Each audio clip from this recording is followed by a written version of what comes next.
Why did Jesus ride a donkey? कई बार ये सवाल मेरे और आपके दिल में दिमाग में आता होगा। किसी ने शायद आपसे ऐसी बात भी कही होगी, क्या यीशु मसीह जो परमेश्वर का पुत्र है, यीशु मसीह जो राजाओं का राजा है, शांति का राजकुमार है, क्या उसे और कोई सवारी नहीं मिली? क्या उसके लिए और कोई उपाय नहीं था?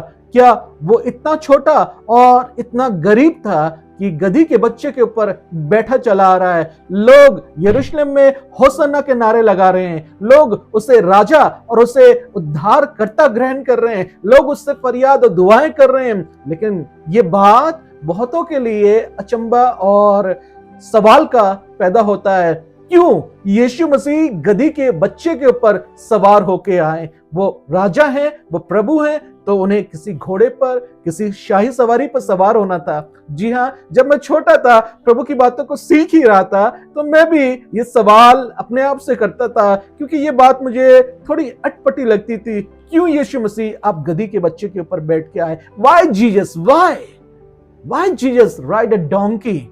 जी हाँ, आज इस सवाल का जवाब मैं आपको देना मांगता हूं, और ये बात आपको बरकत देगी और बहुतों के लिए बाइसे बरकत ठहरेगी। जी हाँ, पुराने नियम में जब हम पढ़ते हैं जकरिया नबी की किताब, उसका 9वां अध्याय और उसका 9वां पद, यहां पर एक भविष्यवाणी की गई थी। इससे पहले कि यीशु मसीह पैदा होते, यीशु मसीह के पैदा होने से कई सौ साल पहले ये प्रोफेसी की गई थी, और वहां पर इस बात को लिखा गया है जकरिया 9 अध्याय उसके 9वें पद में, हे सिय्योन बहुत ही मग्न हो, हे यरूशलेम जय जयकार कर, क्योंकि तेरा राजा तेरे पास आएगा, वो धर्मी और उद्धार पाया हुआ है, वो दीन है और गधी पर, वरन गधी के बच्चे पर चढ़ा हुआ आएगा। जी हाँ, यहाँ पे लिखा है कि तेरा राजा तेरे पास आएगा। आज यरूशलेम में यीशु मसीह एक राजा के रूप में विजय प्रवेश कर रहे हैं, गधी के बच्चे के ऊपर बैठ के आ रहे हैं। ये कोई रैंडम चॉइस नहीं था कि यीशु मसीह ने अपने चेलों से कहा कि जाओ और उस गांव में जाके जो भी सवारी तुम्हें मिले उसे मेरे लिए ले आओ।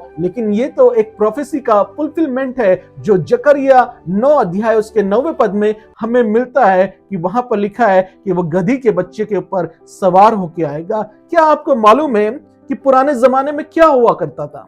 राजा कैसे सवारी करते थे, और जब वो किसी खास सवार पर सवार करते थे तो उसका मतलब क्या होता था?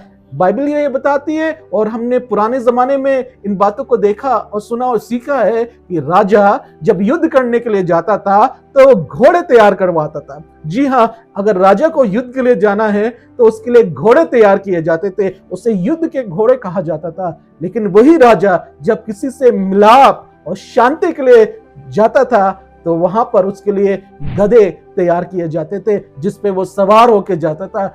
आज जब यीशु मसीह यरूशलेम में प्रवेश कर रहा है तो रोमी साम्राज्य के लिए या किसी साम्राज्य के लिए ये युद्ध की उद्घोषणा नहीं थी, लेकिन यहाँ पर मानव जाति के उद्धार के लिए ये शांति का प्रतीक था, और शांति का एक पैगाम था कि वो शांति के द्वारा अपने राज्य को स्थापित करेगा, और वो लोग जो अशांति के साथ जी रहे हैं वो प्रभु की शांति को पाएंगे। जी हाँ, पुराने जमाने में राजा जब मेल के लिए और शांति के लिए निकला करते थे तो उनकी सवारी गधा हुआ करती थी, और वो गधे पे सवार होके अपने शांति की बातों को लेके जाया करते थे।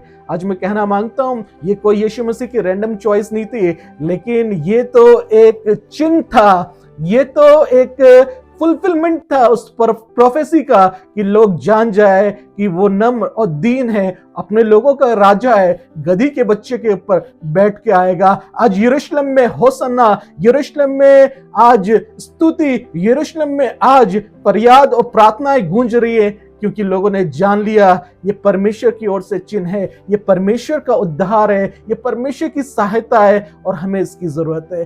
खुदावन आपको बरकत दे। आपका राजा नम्र और दीन है और शांति का प्रतीक बनकर आपके बीच में आया है।